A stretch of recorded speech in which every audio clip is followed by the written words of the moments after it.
السلام علیکم ورحمۃ اللہ وبرکاتہ۔ ملک و ملت اسلامیہ ایک عجیب صورتحال سے دوچار ہے۔ ایک طرف ایسے افراد کو پلانٹ کر دیا گیا ہے جو عظمت رحمت کائنات صلی اللہ علیہ وآلہ وسلم کے حوالہ سے کبھی عبس و تولی کے کلام کو لے کر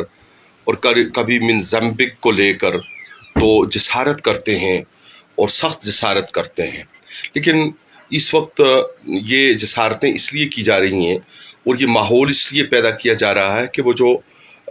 کہا تھا کہ یہ فاقہ کش جو موت سے ڈرتا نہیں، ذرا روح محمد اس کے جسم سے نکال دو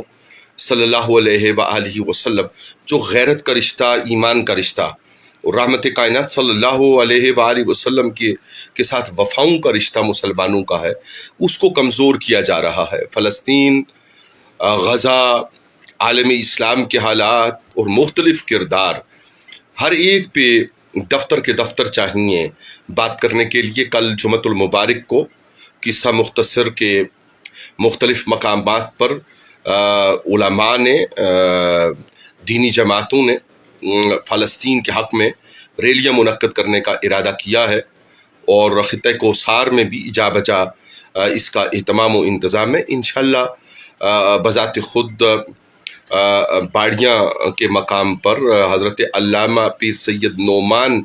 شاہ صاحب ترمذی مقدس اللہ العالی کی قیادت میں نکلنے والی ریلی میں شرکت کا ارادہ ہے۔ کہیں گے کہ ملک کے طول و عرض میں اور خطہ کوثر میں کہیں بھی آپ کو فلسطین کے حق میں آواز بلند ہوتی ہوئی نظر آئے تو اس میں اپنی آواز کو شامل کیجئے، یہی اس وقت کی ضرورت اور راہ حق ہے۔ والسلام علیکم ورحمۃ اللہ وبرکاتہ۔